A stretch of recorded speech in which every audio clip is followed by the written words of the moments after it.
ketika Allah Subhanahu wa taala mengharamkan khamr dan datang perintah diharamkannya khamr, ya, minuman keras, itu 15 tahun setelah Rasul diutus. Jadi diharamkannya khamr itu enggak dari awal Rasul diutus, enggak, tapi setelah hijrah ke Madinah. Kurang lebih setelah 2 tahun setelah hijrahnya Nabi dari Mekah ke Madinah, ya, maka para sahabat dahulu mereka masih minum khamr karena memang belum diharamkan. Maka ketika tahun kedua Hijriah turun perintah Allah Subhanahu wa taala, datang ayat Al-Qur'an untuk apa? Untuk meninggalkan khamr. Hurimat alaikumul khamru, diharamkan atas kalian khamr. Maka katanya Anas bin Malik ketika itu, kami melihat di gang-gang kota Madinah, di jalan-jalan kota Madinah itu tanah itu basah. Bukan karena hujan, tetapi semua kaum muslimin kala itu sudah membuang khamr-khamr mereka yang ada di rumah. Mereka keluarkan, mereka buang keluar semuanya, sehingga katanya Anas bin Malik setelah ayat itu turun tentang Allah memerintahkan pengharaman atas khamr, kami melihat lingkungan jalan-jalan di kota Madinah sudah becek. Bukan karena gerimis, bukan karena hujan, tapi semua kala itu para sahabat segera membuang khamr-khamr mereka. Bahkan katanya Anas bin Malik, jamaah, karena ketika itu Anas bin Malik sedang melayani tamu yang datang ke rumahnya. Karena bapaknya Anas bin Malik, Abu Tolhah, datang tamu-tamu yang lagi dihidangkan untuk tamu itu minumannya khamr. Kalau di kita mungkin teh gitu ya, teh, sirup, apalagi susu gitu ya. Ini khamr, Anas bin Malik yang nuangin. Para sahabat ketika itu sedang yang bertamu ini lagi mau minum khamr, sudah dituangin. Kemudian ada teriakan dari luar, barusan Al-Quran telah turun. Rasul telah menyampaikan kepada kita, Allah sekarang telah mengharamkan khamr. Langsung yang tadi sudah dituang, segera mereka buang semuanya. Bahkan ada yang sudah mau minum, gak jadi. Itu kira-kira kalau kita kala itu gimana? Sudah di tangan tanggung, kalilah dikit, mubadir ini. Ternyata nggak ada yang seperti itu. Kemudian mereka semuanya membuang, Dan ketika Anas bin Malik keluar, tidaklah melihat gang-gang di Madinah kecuali tanah sudah becek karena khamr. Ini menunjukkan mereka orang-orang yang poin pertama menjadi seorang muslim sejati. Di antara kisah yang lainnya yang kita bisa ambil dari teladan kita mereka para sahabat, yaitu pernah suatu ketika sahabat sedang sholat, yaitu sholatnya disebutkan di masjid di kota Madinah. Ada salah seorang sahabat yang sholat dengan Rasul di Masjid Nabawi. Kemudian setelah sholat asar, turun perintah untuk mengganti arah kiblat. Yang dahulu kiblat itu dari Rasul di Mekah sampai di Madinah 15 tahun itu kiblatnya bukan menuju Mekah, bukan Masjidil Haram, bukan ke Ka'bah, tetapi 15 tahun itu menghadapnya ke Baitul Maqdis. Sampai Rasul ketika hijrah ke Madinah, 2 tahun setelah hijrah, itu kaum muslimin sholatnya masih menghadap ke Baitul Maqdis, bukan menghadap ke Ka'bah. Maka setelah 2 tahun hijrah tersebut, pas sholat asar, setelah sholat asar, turun ayatnya dalam surat Al-Baqarah, perintah tentang Allah memerintahkan mulai sekarang menghadapkan kiblat ke Masjidil Haram setelah sholat asar. Nah, ada sahabat yang setelah mendengar ayat itu turun pulang. Nah, ketika sebelum sampai di kampungnya, dia melihat masjid yang masih pada sholat asar belum selesai. lagi sholat asar, baru 2 rakaat, masih 2 lagi, kan sholat asar. Maka sahabat ini yang mendengar tadi dari Rasul tentang apa? Perintah untuk menghadap kiblat ke Masjidil Haram, ke Ka'bah, maka mereka orang ini berteriak. Diteriakin orang yang lagi sholat di masjid. Wahai kaum muslimin, barusan telah turun perintah dari Allah, ya, barusan turun Al-Quran bahwa mulai sekarang kita diperintahkan sholatnya menghadap ke arah Ka'bah. Baru 2 rakaat. Kemudian langsung mereka menggeser jemaah. Imamnya muter. Imamnya muter, makmumnya kebalik. Yang awalnya tadi makmum yang di belakang, akhirnya imamnya muter. Biar menghadapnya kemana? Ke Ka'bah. Kemudian makmumnya langsung berganti posisi mengikuti imamnya. Kemudian sampai selesai salam. Inilah yang kita kenal dengan Masjid Qiblatain. Masjid 2 kiblat, makanya Qiblatain. 2 kiblat. Kenapa? Itu ada sejarahnya ternyata. Dahulu mereka para sahabat ketika turun ayat perpindahan arah kiblat, mereka di tengah-tengah sholat asar. Kalau kita mungkin apa? Weh mas, sekarang kiblatnya ke Ka'bah. Sebentar lagi tanggung nih, 2 rakaat lagi. Ternyata mereka enggak. Mereka sami'na wa ata'na di dalam melaksanakan perintah Allah Subhanahu wa taala. Nah, ini yang pertama adalah hablu minallah. Kemudian syarat yang kedua sifat seorang muslim sejati wa hablum minan nas. Bagaimana hablum minan nas? Rasul menyebutkan dalam hadis ini. Hadisnya al-muslimu man salimal muslimuna min lisanihi wa yadihi. Orang muslim itu atau seorang muslim yang sejati adalah yang kaum muslimin lainnya selamat dari gangguan tangan dan lisannya, atau selamat dari gangguan tangan, ya, atau lisan dan tangannya. Ya. Apa maknanya? Setelah dia berakhlak baik kepada Allah Subhanahu wa taala, kemudian yang kedua adalah bagaimana berakhlak baik kepada manusia, yaitu dengan seorang berusaha, ya, berbuat baik, dan yang keduanya untuk tidak mengganggu manusia, tidak mengganggu, ya, sesama. Inilah seorang muslim, tidak mengganggu dengan lisan ataupun tangannya, ya. Karena kadang seorang yang sholatnya sudah rajin, ibadahnya rajin, tapi masih mengganggu orang, ya, masih mengganggu apa? Masih mengganggu manusia. Maka ini ya dikatakan belum menjadi, ya, belum menjadi seorang muslim sejati. Kenapa? Tidak bisa dipisah antara berbuat baik kepada Allah dan juga makhluknya. Ya. Kenapa? Karena Rasul tadi menyebutkan dalam hadisnya, yaitu seorang muslim man salimal muslimuna min lisanihi wa yadihi. Bahkan dalam, ya, yang terakhir kita baca, ketika Rasul ditanya apa itu Islam, antuslima qalbaka lillah wa yaslamal muslimuna min lisanihi wa yadihi. Halaman yang ke-40, ya, 8 itu. Maka seorang muslim setelah dia menyerahkan diri kepada Allah dengan melaksanakan perintahnya, membenarkan kabarnya, yang keduanya adalah tidak mengganggu, ya, tidak mengganggu manusia. Seorang muslim adalah yang dia menahan tangan dan lisannya dari mengganggu manusia. Ya. Kenapa demikian? Karena ada orang-orang yang nanti pada hari kiamat mereka mendapatkan bangkrut. Bangkrut apanya? Bangkrut pahalanya.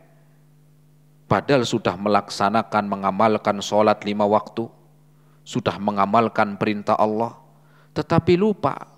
Dia tidak mengamalkan sifat seorang muslim yang sejati. Yang kedua, dia zalim kepada manusia, merampas harta tanpa hak, mengambil mengambil harta manusia tanpa hak, berbuat jahat, fitnah, zalim kepada manusia, maka pahala yang dia dapatkan untuk membayar orang-orang yang telah dia zalimi.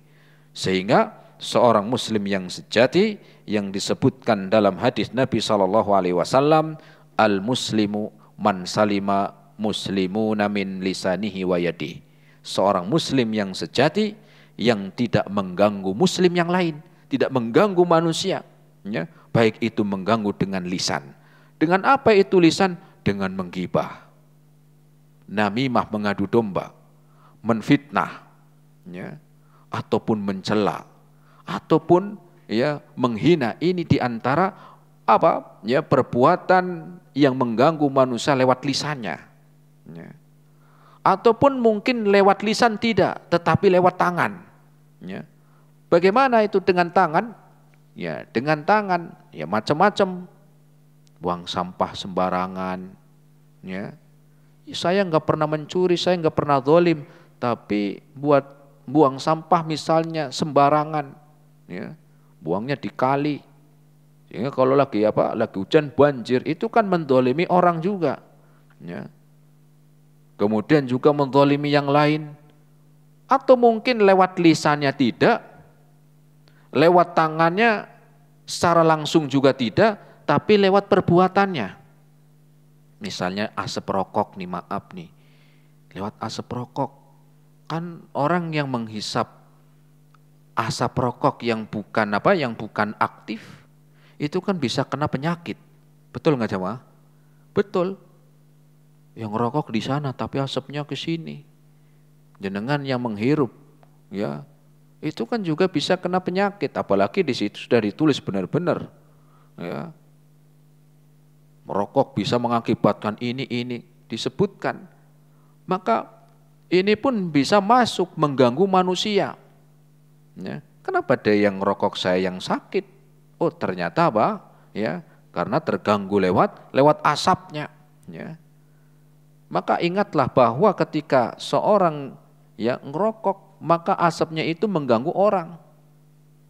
Bukan hanya sekedar tangan atau lisan, tapi perbuatan itu pun mengakibatkan ya terganggunya manusia. Mungkin sakit. Ingat, barangkali nanti orang yang terkena asapnya orang yang ngerokok ini, nanti di hari kiamat akan menuntut. Ya, gara-gara itu dia sakit bisa menuntut. Ya. Apalagi nggak kenal tempat, di taman, di kereta, di angkot, udah angkotnya lagi macet, panas, kemudian penuh ngerokok, ya. Ini kan kurang menghormati manusia, ya. Betapa banyak orang yang sakit karena asap, ya, asap rokok, ngeri jemaah. Terus gimana Ustadz biar ngerokok tidak mendolimi orang? Ya ditelan, jangan dikeluarin asapnya. Ya, ditelan dan nggak dikeluarin. Ya terserah, yang penting ditahan nggak keluar itu. Ya kalau itu kan nggak zolimin, mungkin sendiri aja yang yang mudarat. Nah, ataupun mungkin dengan perbuatan mendolimi manusia, ya ribut, ya sehingga tetangganya terganggu. Tahu sendiri orang pulang kerja pengen istirahat, wah di sebelah ribut. Ribut mungkin itu ya ada pertengkaran, atau mungkin lewat musiknya, tipnya. Karena kenceng banget nyalainnya, karaokean di situ. Ya bukan nggak boleh, tapi ini kan lihat tetangganya. Ini kan yang sering terjadi dalam kehidupan sehari-hari. Yang tetangga pede banget udah karaokeannya, udah malam.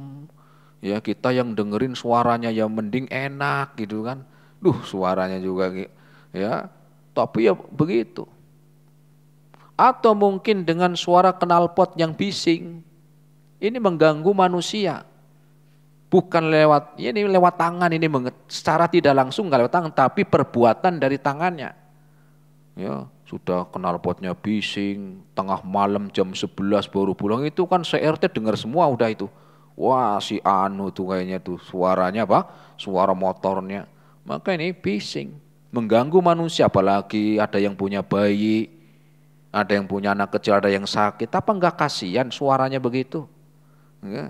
Apalagi ketika bayi itu kan kalau mau nidurin pelan-pelan banget biar tidur. Ya sudah mau ditidurin pelan-pelan, suara berisik keluar ya kedengaran langsung bangun lagi. Ya. Maka berusaha seorang muslim tidak mengganggu manusia yang lain.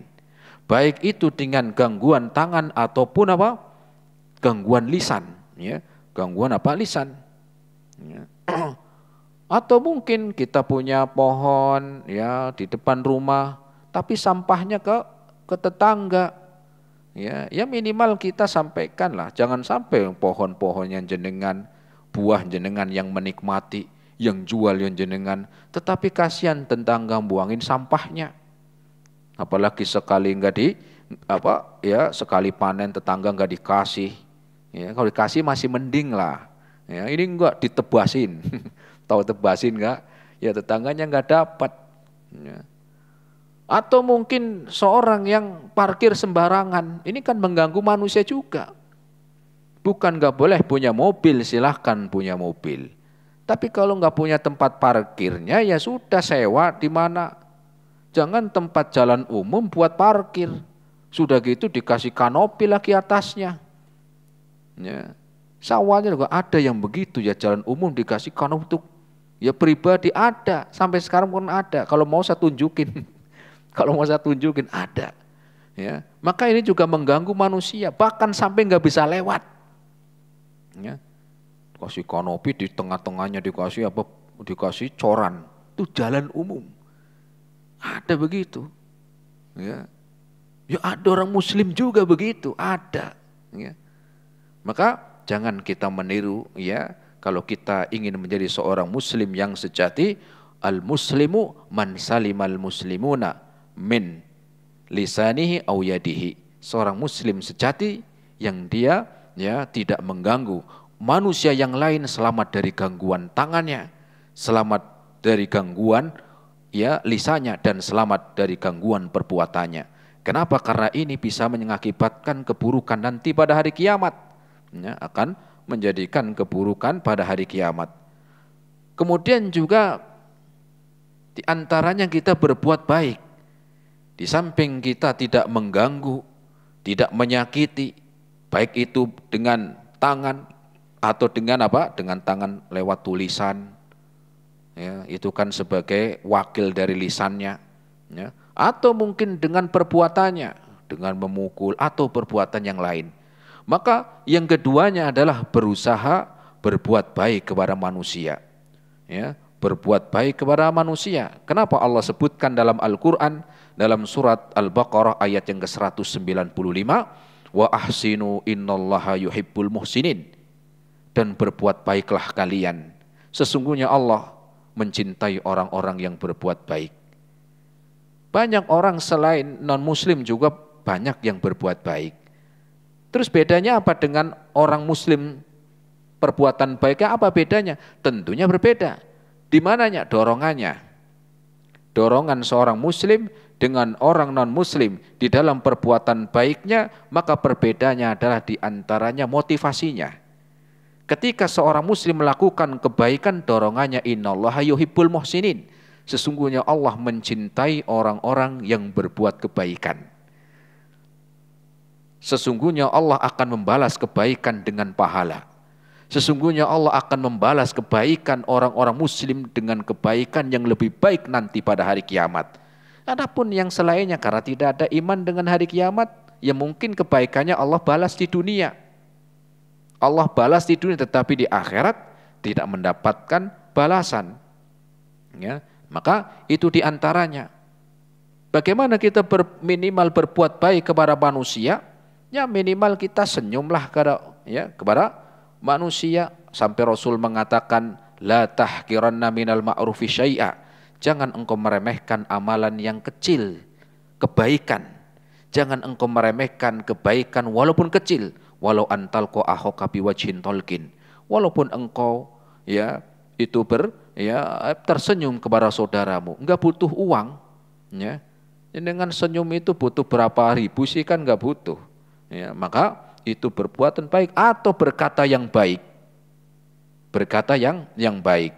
Berkata yang baik adalah yang pertama ucapannya, caranya baik dan isinya juga baik.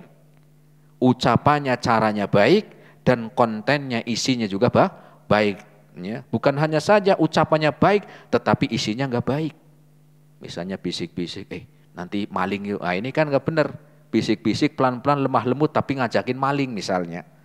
Ya. Atau isinya apa? Isinya baik tapi caranya nggak benar. Pak, sholat Pak, ngajak orang tua. Kalau nggak sholat jenengan masuk neraka loh Pak. Ya bagus nyuruh sholat, tapi caranya kurang baik. Terus biar baik gimana? Ya diatur lah, ya diatur. Ayo Pak sholat biar masuk surga, kan enak. Daripada diancam, ayo Pak sholat, kalau nggak sholat jenengan masuk neraka loh Pak. Ya ini kan lebih ngeri, gitu kan? Nah, walaupun aslinya ya sama, tetapi ketika ucapan itu ya dengan ucapan yang baik. Kemudian juga mengucapkan salam, ya, mengucapkan salam, ya. Maka kita pun harusnya begitu. Semakin kita belajar ilmu agama, semakin kita sering ngaji, ikut pengajian, harusnya memberi efek kepada kita untuk berbuat baik. Dan orang yang paling berhak mendapatkan kebaikan kita ya keluarga. Orang yang paling berhak untuk mendapatkan kebaikan kita adalah keluarga. Bukan berarti sama orang lain nggak boleh, ya. Tetapi yang paling utama keluarga. Jangan sampai sama orang lain ramah, sama jamaah pengajian baik, tetapi ke keluarganya ya, sebagai manusia manusia yang kurang baik, maka rugi. Ya. Maka diantaranya menjadi orang yang atau seorang muslim yang sejati, yang sebagaimana Rasul mengkabarkan kepada kita tentang Islam. Pertama, Islam adalah kita berserah diri kepada Allah Subhanahu wa taala. Apa makna berserah diri? Dengan kita membenarkan perintahnya, membenarkan kabarnya, dan juga mengamalkan perintahnya.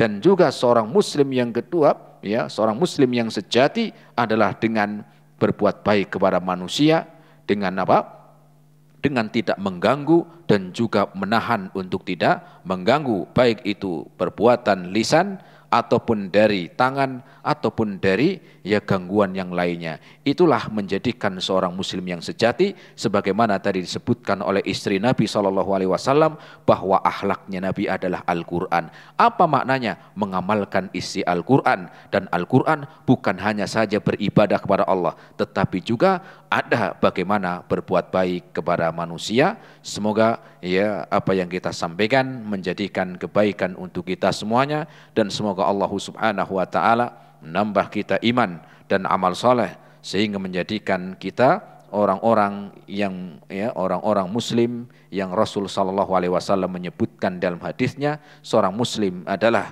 yang seorang muslim yang lain selamat dari gangguannya, baik lisan atau tangannya. Allahu a'lam bishawab. Wa sallallahu ala nabiyyina Muhammad wa ala alihi wa ashabihi wa sallama tasliman katsira. Silakan kalau ada yang mau bertanya yang mungkin bisa dijawab. Cek. Bismillah, Ustadz, ini ada yang bertanya di live streaming ya. Bismillah, Ustadz izin bertanya, bagaimana menasihati orang yang kita hormati tanpa menggurui? Kita diam, kitanya yang tertekan batinnya. Tapi kalau dibicarakan selalu mancing emosi. Jazakumullah. Pertanyaan adalah bagaimana cara menasihati seseorang agar tidak terkesan menggurui, gitu ya. Ya, pertama ketika kita ingin menasihati, sebagaimana Rasul mengatakan, hakul muslim alal muslimi sittun. Hak seorang muslim dengan muslim yang lain diantaranya adalah menasihati. Apabila diminta untuk memberi nasihat, maka kita beri nasihat. Tetapi tentunya kita di dalam menasihati juga dengan cara yang baik. Bukan hanya cara tetapi juga isinya.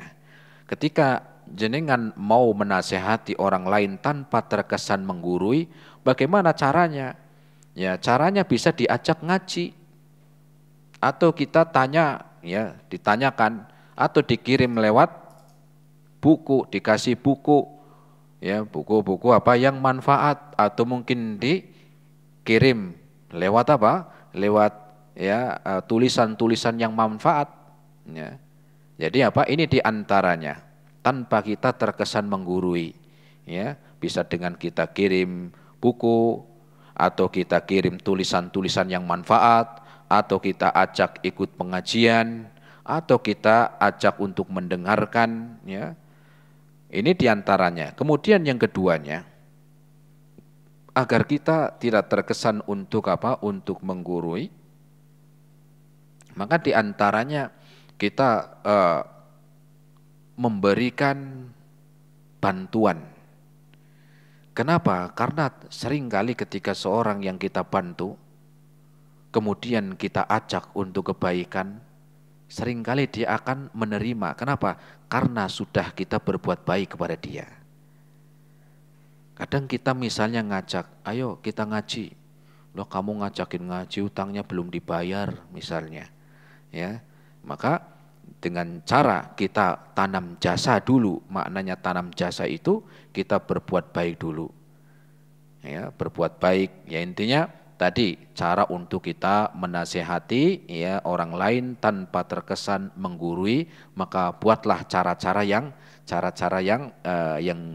yang mudah dan juga cara yang kita ya tidak langsung menggurui. Semoga dengan itu dia mendapatkan hidayah. Allahu a'lam. Naam. Assalamualaikum Ustaz. Bagaimana cara mengganti atau mengqadha sholat yang lama tertinggal dan tak terhitung jumlahnya, dan bagaimana caranya? Terima kasih Ustaz. Bagaimana mengqadha orang yang lama mungkin bertahun-tahun baru tobat mungkin kalilah begitu sehingga bingung karena sampai nggak kehitung. Ya pertama jelas meninggalkan sholat adalah dosa besar. Meninggalkan sholat adalah dosa besar dan Rasul mengatakan inna awwala ma yuhabsabu indallahi as-shalah. Amalan kebaikan yang nanti pada hari kiamat akan dipertanggungjawabkan yang pertama sholatnya. Kemudian juga pembeda antara seorang muslim dan selain orang muslim adalah sholat. Terus bagaimana? Ini baru tobat, sudah sekian tahun gak pernah sholat. Nah ini untuk ngitungnya juga sampai lupa. Ya semoga Allah mengampuni dosa-dosanya. Maka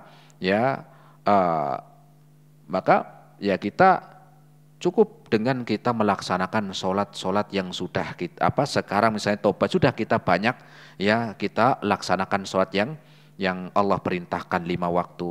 Adapun yang sudah berlalu semoga Allah mengampuni. Terus bagaimana untuk menutup? Ya perbanyaklah untuk sholat sunnah. Ya, untuk memperbanyak sholat sunnah. Kenapa? Khawatirnya nanti dulu nggak sholat berapa tahun Pak? Saya 20 tahun. Wah dihitung banyak banget. Jenengan harus sholat sekian ratus ribu, nggak jadi tobat lah banyak banget.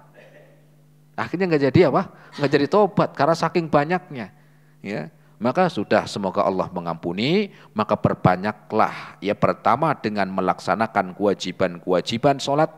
Ya sholat yang wajib, kemudian perbanyak dengan sholat sunnah. Semoga Allah mengampuni dosa-dosanya yang lalu dan semoga sholat yang sekarang kita amalkan dari yang wajib ataupun yang sunnah sebagai ya pengganti yang dulu pernah ditinggalkan. Allahu a'lam.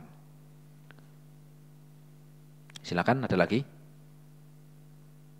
Ibu-ibu yang di belakang ada yang mau bertanya Bu?